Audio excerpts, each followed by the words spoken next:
Et si chaque fois que tu touches un arbre, quelque chose en toi change sans que tu le saches? Il y a un moment précis que tu as probablement vécu et que tu n'as jamais su comment expliquer. Tu t'approches d'un arbre, tu poses la main sur l'écorce et quelque chose se produit.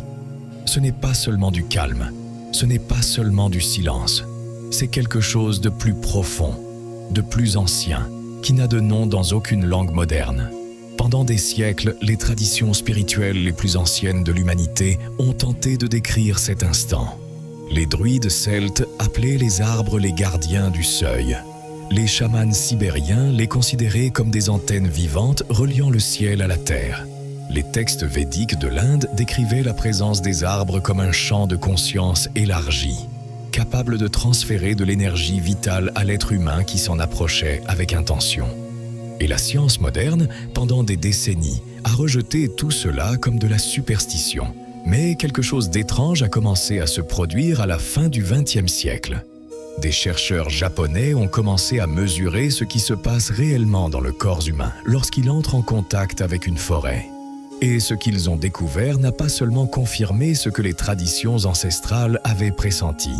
Cela l'a dépassé. Il s'avère que lorsque tu touches un arbre, tu ne touches pas simplement un objet inerte. Tu actives 3 mécanismes physiques invisibles qui modifient ta biologie de manière qui continue d'opérer dans ton corps pendant des semaines. Il y a un transfert chimique qui renforce ton système immunitaire. Il y a un transfert électrique qui modifie la composition de ton sang. Et il y a une illusion thermophysique que ton propre système nerveux construit pour te donner quelque chose qu'il cherche depuis des millénaires, la sensation que rien ne peut te faire de mal. Et si tout cela se produit lorsque la main effleure simplement l'écorce d'un arbre, la question que tu devrais te poser est « Pourquoi personne ne te l'a enseigné ?» Pourquoi as-tu grandi dans un monde qui t'a séparé des arbres au lieu de t'apprendre à te connecter à eux? La réponse, comme presque toujours, se trouve dans ce qu'il a été commode d'oublier. Ce savoir a été enterré pendant des siècles. S'il t'est parvenu aujourd'hui, ce n'est pas par hasard. Abonne-toi et continuons ensemble à déterrer ce qu'ils ne veulent pas que tu te rappelles. La guerre invisible que tu respires.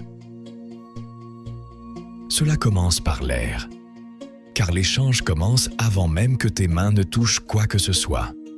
Un arbre n'est pas un être passif, il est en état de guerre permanent. Et les armes qu'il utilise pour se défendre sont invisibles, volatiles, et flottent dans l'air autour de toi chaque fois que tu t'en approches. Les arbres libèrent en permanence des molécules appelées phytoncides, terme forgé en 1928 qui se traduit littéralement par « exterminé par la plante ». Ce ne sont pas des fragrances conçues pour ta relaxation, ce sont des composés chimiques de défense, fabriqués par l'arbre pour détruire les bactéries, les champignons et les insectes qui menacent gâter sa survie. Une petite étendue de forêt peut libérer des kilogrammes de ces substances antimicrobiennes dans l'air chaque jour, créant ce que les chercheurs ont appelé une zone de stérilisation chimique invisible. Lorsque tu entres dans cet espace, tu deviens le bénéficiaire involontaire de cette guerre. Chaque respiration que tu prends dans une forêt transporte ces molécules directement dans tes poumons, puis de là dans ton flux sanguin.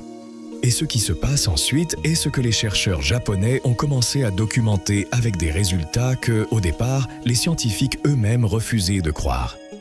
L'exposition aux phytoncides augmente de manière drastique l'activité des cellules tueuses naturelles du système immunitaire, qui constituent la première ligne de défense de l'organisme contre les menaces graves telles que les tumeurs et les virus. Ce n'est pas un effet psychologique. Cela ne dépend pas du fait que l'observateur croit ou non en la nature. Le corps réagit simplement parce que les lois de la chimie sont les mêmes pour tous. Mais ce qui a le plus surpris les chercheurs n'était pas l'intensité de cet effet, mais sa durée. Une seule promenade en forêt peut maintenir le système immunitaire activé dans un état d'alerte élevé pendant plus de 30 jours. Un seul contact. 30 jours de conséquences invisibles à l'intérieur du corps. Les civilisations antiques qui ont construit leurs temples dans les forêts, qui accomplissaient leurs rituels de guérison sous le couvert des arbres, qui prescrivaient le contact avec la nature comme médecine de l'âme, ne savaient pas exactement pourquoi cela fonctionnait. Mais cela fonctionnait.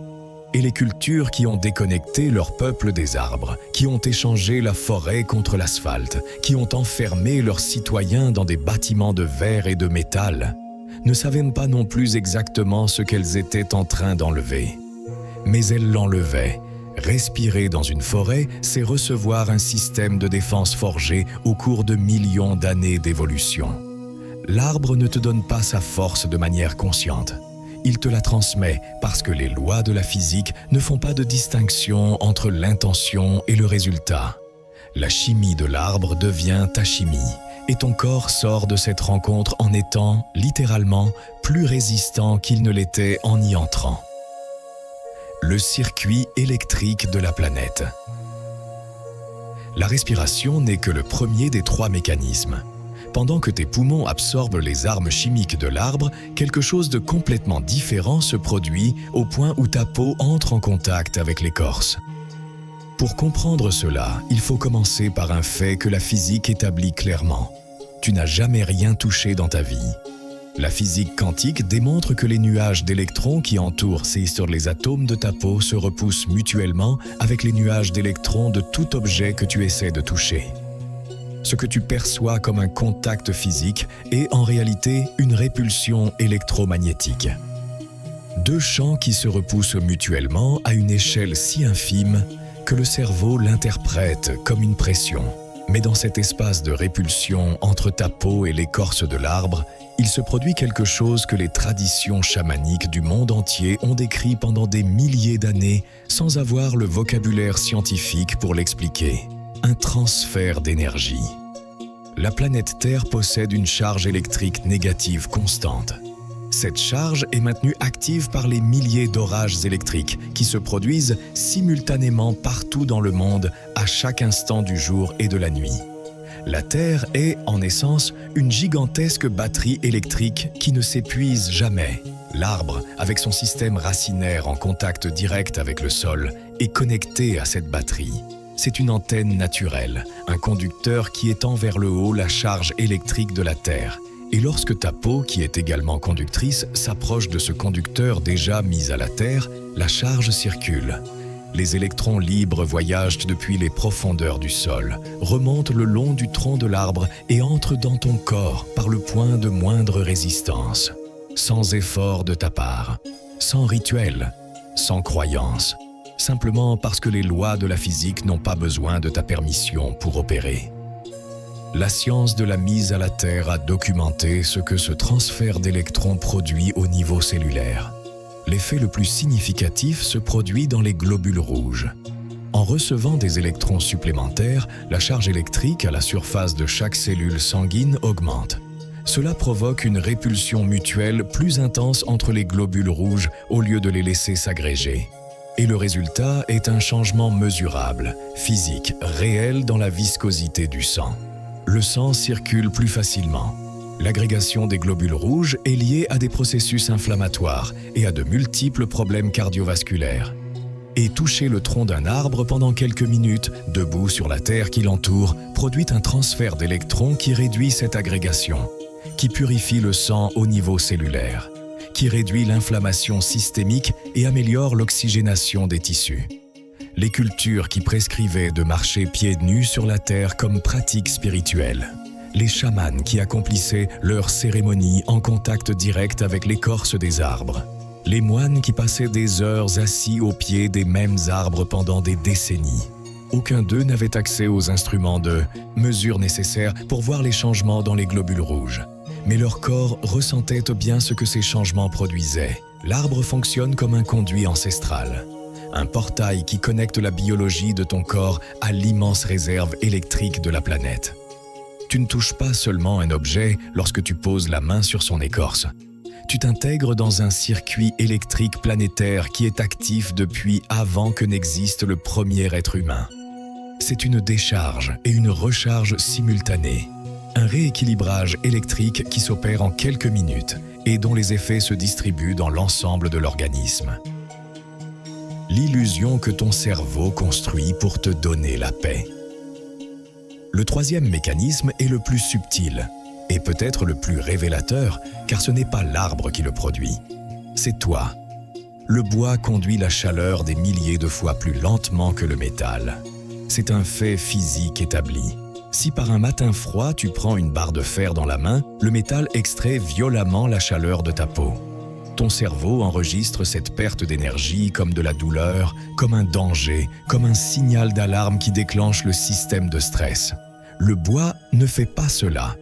Lorsque tu poses la paume de la main sur l'écorce d'un arbre, le bois refuse d'absorber ton énergie thermique. Ta main reste chaude. Et ton cerveau, incapable de distinguer entre une source de chaleur externe et un matériau qui ne vole simplement pas la chaleur interne, interprète cette rétention comme quelque chose de plus, comme une chaleur offerte, comme une étreinte. L'arbre ne te donne pas de chaleur. Il ne te l'enlève simplement pas. Mais cette distinction est trop fine pour le système nerveux primitif, qui est programmé pour conserver l'énergie à tout prix. Lorsque le cerveau détecte que la main ne perd pas de température, il l'enregistre comme un gain. La neutralité thermique devient, dans le langage du système nerveux, un signal de sécurité absolue. Cette illusion thermophysique produit quelque chose qu'aucun médicament n'a réussi à reproduire de manière soutenue. Une sensation profonde, immédiate et authentique d'être protégé. Que l'environnement ne représente pas une menace. Que tu peux déposer le poids que tu portes sans que rien ne te fasse de mal. Le système nerveux autonome sort du mode d'alerte et entre dans le mode de restauration. La respiration ralentit. Les muscles se relâchent. L'esprit cesse de chercher des dangers. Des millions de personnes qui décrivent de leur expérience auprès d'un arbre comme spirituel ou sacré décrivent, sans le savoir, l'effet de cette illusion thermophysique combinée au transfert chimique et électrique qui se produit en même temps. L'expérience n'est pas moins réelle pour autant qu'elle soit explicable. Au contraire, comprendre la mécanique qui la sous-tend révèle quelque chose que les traditions ancestrales ont toujours su, que le sacré et le physique ne s'opposent pas. Ce sont les deux faces d'une même réalité, vues sous des angles différents. Lumière solidifiée, ce que tu touches vraiment. Mais pour comprendre véritablement l'ampleur de ce qui se produit lorsque tu touches un arbre, tu dois comprendre ce que tu as réellement devant toi. Un chêne adulte peut peser plusieurs tonnes. La question que la science a mis des siècles à répondre correctement est « D'où vient toute cette masse ?» Au XVIIe siècle, le scientifique Jan Baptist van Helmont tenta de résoudre ce mystère avec une expérience qui dura 5 ans. Il pesa le sol, planta un jeune plant dedans et ne l'arrosa qu'avec de l'eau de pluie. Au bout de 5 ans, l'arbre avait gagné des dizaines de kilogrammes tandis que la terre n'avait perdu que quelques grammes. Van Helmont conclut que la masse de l'arbre provenait de l'eau. Mais il avait tort. Le bois est composé presque entièrement de carbone. Et l'eau ne contient pas de carbone. Le scientifique lui-même qui inventa le mot gaz ne se rendit pas compte que la réponse flottait invisible autour de lui. L'arbre tire sa masse de l'air. Il absorbe du dioxyde de carbone, un gaz qui ne constitue qu'une infime fraction de l'atmosphère, et accomplit avec lui un acte d'alchimie pure. En utilisant l'énergie des photons provenant du Soleil, il brise les liaisons des molécules de CO2, libère l'oxygène et convertit le carbone en chaînes solides de matière. Glucose, cellulose, lignine. Structure physique construite à partir d'un gaz invisible et de l'énergie d'une étoile située à des millions de kilomètres de distance. Lorsque tu poses la main sur l'écorce d'un arbre, tu touches de l'air cristallisé. Tu poses les doigts sur des siècles de lumière stellaire capturée et convertie en structure physique.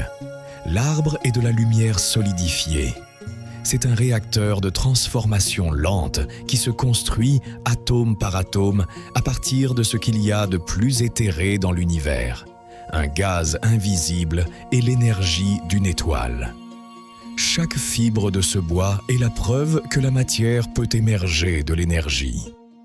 Que l'immatériel peut devenir tangible. Que ce que tu ne peux pas voir peut devenir ce que tu peux tenir dans tes mains. Les traditions alchimiques de toutes les époques ont parlé de ce principe, la transformation du subtil en dense, de l'esprit en matière, de la lumière en forme. Ils l'ont décrit avec le langage qu'ils avaient, qui était le langage du symbole et du mythe. Mais l'arbre le démontre chaque jour, en silence, sans métaphore, avec la puissance de la physique. Le réseau d'intelligence sous tes pieds.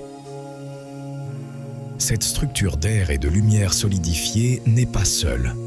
Pendant des décennies, la biologie a cru que les arbres étaient des compétiteurs individuels, des organismes isolés qui se battaient entre eux pour la lumière, l'eau et les nutriments du sol. La réalité que la science a commencé à découvrir dans les années 1990 est incomparablement plus complexe, plus ancienne et plus perturbatrice pour les catégories mentales avec lesquelles le monde moderne pense la nature. Les arbres ne sont pas des individus, ce sont des nœuds dans un réseau. Sous terre, loin de tout regard humain, existe une architecture de communication biologique construite par des filaments de champignons mycorhiziens qui s'étendent sur des kilomètres, reliant pratiquement tous les arbres d'une forêt entre eux. Ce réseau, que les chercheurs ont commencé à appeler le réseau forestier, transporte du carbone, de l'eau, des sucres et des signaux d'information entre les arbres qui y sont connectés.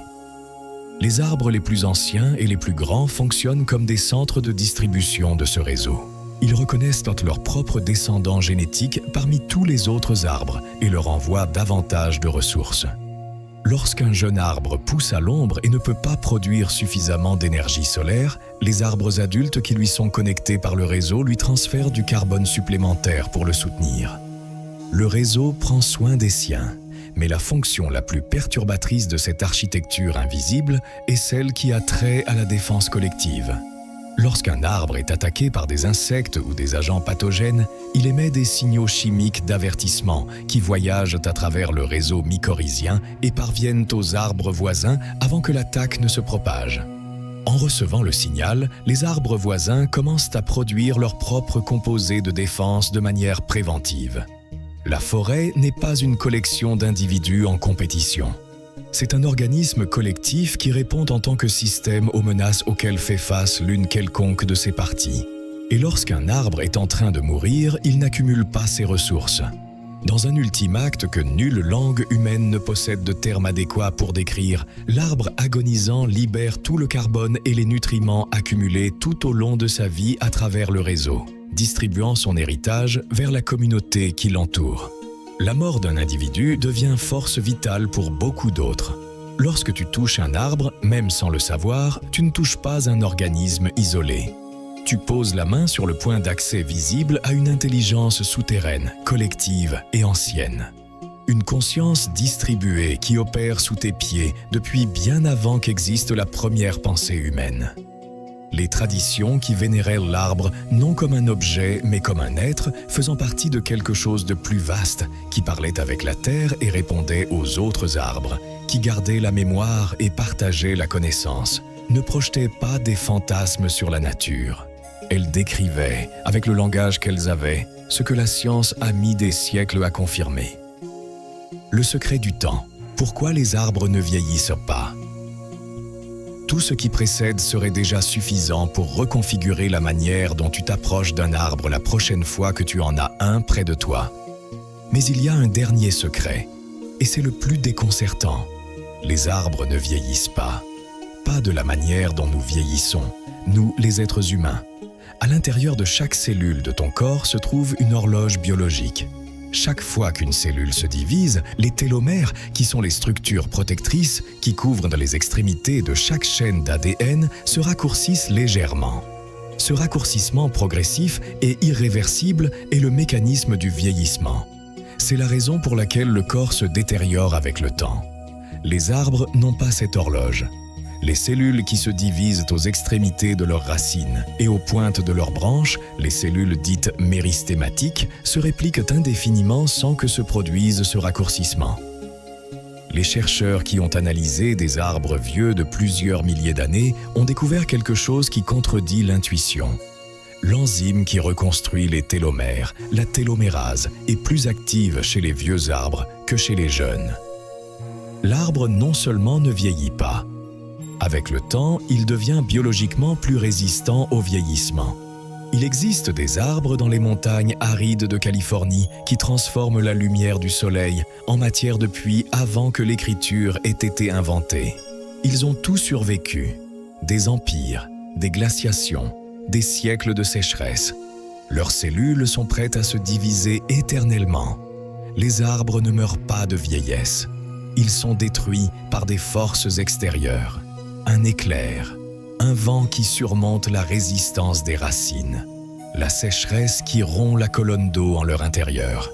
La physique elle-même, la même force qui leur permet de se construire à partir de l'air et de la lumière, est aussi celle qui finalement les détruit. La biologie veut durer éternellement, mais la structure physique qui l'abrite a une limite. Et en cela, les arbres ne sont pas si différents de ce que les traditions spirituelles les plus anciennes ont toujours décrit de l'âme humaine. Une essence immortelle, temporairement piégée dans une forme matérielle que la physique dégradera avec le temps. Biologiquement immortelle, structurellement vulnérable. Lorsque tu touches un arbre, tu touches l'un des rares êtres de cette planète dont la biologie n'est pas programmée pour s'arrêter. Un être qui tisse depuis des millénaires le réseau invisible de la forêt, transférant ses défenses dans l'air que tu respires, partageant en silence l'électricité de la terre avec toi, et qui un jour sera détruit non parce que sa vie aura pris fin, mais parce que le poids d'exister aura dépassé la résistance de la structure qui le soutient. Le protocole de contact conscient. Avec tout cela à l'esprit, il existe une manière de transformer le geste de toucher un arbre de quelque chose de fortuit en quelque chose d'intentionnel. Ce n'est pas un rituel. Cela ne requiert pas d'initiation. Cela ne requiert que la compréhension de ce qui est déjà en train de se produire. La prochaine fois que tu seras près d'un arbre adulte, approche-toi lentement. Place les paumes ouvertes sur l'écorce et ferme les yeux. Rappelle-toi que tu ne touches pas du bois. Tu interagis avec un champ électromagnétique. Il y a un espace entre ta peau et cette surface, et c'est dans cet espace que se produit l'échange. Respire lentement. Sache que chaque inhalation incorpore les molécules défensives de l'arbre dans tes poumons, qu'elles voyagent vers ton sang, que ton système immunitaire est en train d'être calibré en ce moment même par des composés qui se perfectionnent depuis des millions d'années. Si tu le peux, retire tes chaussures et pose les pieds maïs nus sur la terre près des racines. Tu es maintenant connecté au circuit en 2 points à la fois. Les mains sur l'arbre, les pieds sur la terre. Les électrons voyagent depuis les profondeurs du sol, traversent le tronc et entrent dans ton corps de manière simultanée. 3 minutes, c'est tout. Tu ne médites pas, tu alignes intentionnellement ta biologie avec l'ingénierie invisible de l'environnement. La différence entre le faire par accident et le faire avec conscience n'est pas dans ce « que fait l'arbre ». Elle est dans ce que toi tu reçois. Réflexion finale. Tu pensais qu'il ne s'était rien passé. Tu as posé la main sur l'écorce pendant un instant et tu as continué à marcher. Et pendant des années, peut-être des décennies, c'était là l'histoire complète. Un geste sans conséquence, un instant sans signification. Mais la vérité est que cela se passait toujours. Tu as respiré le champ chimique que l'arbre a construit pour survivre, et il a renforcé tes défenses sans te demander la permission. Tu as reçu l'électricité de la terre à travers le tronc qui agit comme antenne, et ton sang a circulé plus facilement pendant des jours. Ton système nerveux primitif a interprété la chaleur que tu n'as pas perdue comme un signal de sécurité. Et quelque chose en toi s'est relaxé d'une manière que le monde moderne ne sait pas produire par d'autres moyens. Tu t'es connecté à des siècles de lumière convertis en matière. Tu as posé la main sur un être dont la biologie n'est pas programmée pour mourir. Tu as effleuré, sans le savoir, le bord d'un réseau d'intelligence collective qui fonctionne depuis avant qu'existe le premier être humain sur cette terre. L'invisible a toujours été la force qui a donné forme à tout ce qui est tangible. La science ne détruit pas le sacré. Elle le révèle à une échelle que l'esprit peine à contenir. Le monde qui t'entoure n'est pas un décor. C'est un système vivant, ancien et intelligent. Et tu en fais partie, même si on te l'a fait oublier. Si tu es arrivé jusqu'ici, ce n'est pas parce que l'algorithme te l'a suggéré par hasard. Il y a un savoir qui trouve les personnes qui sont prêtes à le recevoir. Abonne-toi. Chaque vidéo que nous produisons est une pièce de plus de ce qui a été enterré, et il y a encore beaucoup à déterrer. Écris dans les commentaires. Je fais partie du réseau. Ce qui m'entoure me soutient.